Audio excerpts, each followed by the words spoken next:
ठाण्यातील रिक्षा चालकाचा पर्यावरण जागृतीसाठी निर्धार, प्रवाशांसाठी केल्या मोफत सेवा उपलब्ध।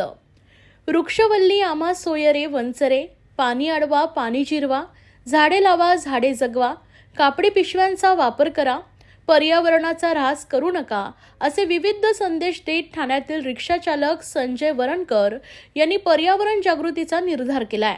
आपलं शहर स्वच्छ आणि सुंदर राहावं यासाठी या रिक्षा चालकानं स्वखर्चातून आपली रिक्षा सजवली आहे। गेल्या 28 वर्षापासून रिक्षा चालवत असलेल्या या रिक्षा चालकानं 6 वर्षापासून पर्यावरण वाचवण्याचा ठाणेकरांना संदेश देत आहेत।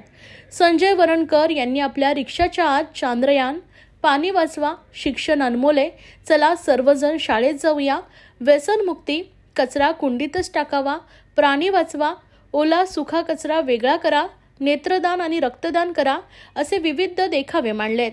या देखाव्यांची माहिती प्रवाशांना देण्यासाठी त्यांनी रिक्षामध्ये आपल्या मुलीच्या आवाजात रेकॉर्ड केलेली 4 मिनिटांची एक ऑडिओ क्लिप देखील लावली आहे।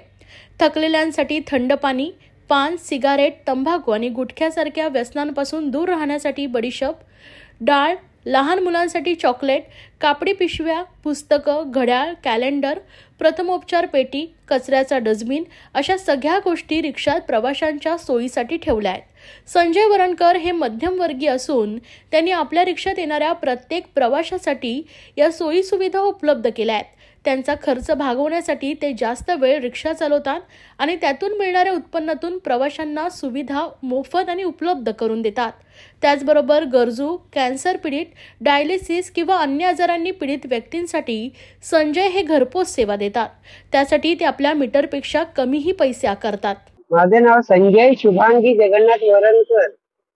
काय नेमका संदेश देताय, काय नेमकी संकल्पना होती, कसं तुम्ही केलं? काय संदेश म्हणजे आपले पाणी थोडं जपून वापरा, त्यासाठी मी छोटस दर्शवलेलं आहे माझ्या गाडीमध्ये। झाडे लावा झाडे जगवा आणि ती वाढवा, त्यासाठी पण मी थोडं झाडं वगैरे गाडीत लावलेली आहे, त्यापासून आपल्याला ऑक्सिजन मिळतो। परत मी शिक्षणाबद्दल थोडस दिलेलं आहे की शिक्षण हे फार मोलाचं आहे, तुम्ही शिकायलाच पाहिजे। दुसरं, मी व्यसनमुक्तीसाठी संदेश देतो, म्हणजे तुम्ही तंबाखू, सिगरेट, गुटखा वगैरे खाऊ नका। त्यासाठी मध्ये मी गाडीमध्ये माझ्या मी सगळं धनाडा, सोप, चॉकलेट वगैरे ठेवले। हे तुम्ही ठीक, आपण तंबाखू वगैरे खाऊ नका। पुन्हा ओला कचरा वेगळा ठेवा, सुका कचरा वेगळा ठेवा। त्यासाठी छोटस मी आपले शहर स्वच्छ ठेवायला हवं, त्यासाठी ही छोटीशी माझं हे काम चाललेलं आहे। माझ्या गाडीमध्ये डस्टबिन सुद्धा ठेवते, म्हणजे याच्यामध्ये चॉकलेट्स वगैरे ठेवलेत मुलांना किंवा व्यसनमुक्ती लोकांना खाण्यासाठी। ते चॉकलेटचे रॅपर तुम्ही बाहेर टाकू नका, तुम्ही डस्टबिन मध्येच टाका। पिण्यासाठी गार पाणी वगैरे ठेवले, औषधाची किट्स आहे, म्हणजे जे माझ्या प्रवाशांना लागतं ते मी माझ्या रिक्षामध्ये ठेवलेलं आहे। तिथल्या तिथे तुम्हाला ते अवेलेबल होईल। संकल्पना कुठून आली, काय नेमकं तुमची संकल्पना होती, कसं काय तुम्हाला वाटलं की?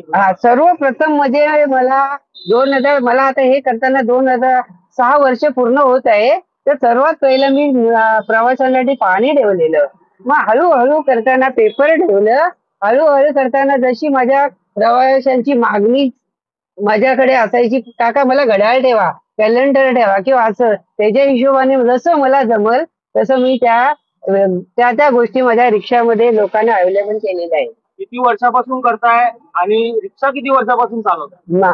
मी रिक्षा 28 वर्ष झाली मी रिक्षा चालवत आहे आणि हे जे काही प्रोजेक्ट आहे हे मला आता 6 वर्ष होत आहेत पूर्ण। आता तुम्हाला लोकांकडून कसा प्रतिसाद मिळतो? मला लोकांना इतका सुंदर प्रतिसाद आहे ना की आता मी हे जे केले, मला तर 6 वर्ष झालेत, पण अजून माझी मित्रमंडळी पण काही गाडीत पाणी किंवा अजून झाडं, म्हणजे मी हे ठेवल्यात असं तुम्ही वेगळ्या लोकांना सेवा द्या, या परीने आपलं हे चाललेलं आहे। हे सगळं तुम्ही स्वखर्चाने करताय, तुम्हाला समजा आता भाडं एखाद्याचं स्वीकारता तर त्यासाठी काय जास्त आकारणी घेता किंवा काय, कसं तुम्ही करता? हे मी माझ्या 2 भाडी जास्त मारतो मी, आणि हे मी माझ्या स्वतःच्या पैशाने लोकांना देतो। मी कापडी पिशवी वापरावी म्हणून प्लास्टिक नाही वापरायची, मी कापडी पिशवी ठेवलेली आहे। मास्क ठेवले, जेणेकरून त्यांना मास्क पाहिजे मास्क वगैरे मी गाडीमध्ये अवेलेबल करून देतोय। कोविड काळ येऊन गेला, कोविड काळामध्ये कसं काम केलं? कोविड काळामध्ये पण माझ्या गाडीमध्ये मास्क वगैरे मी ठेवलेले होते।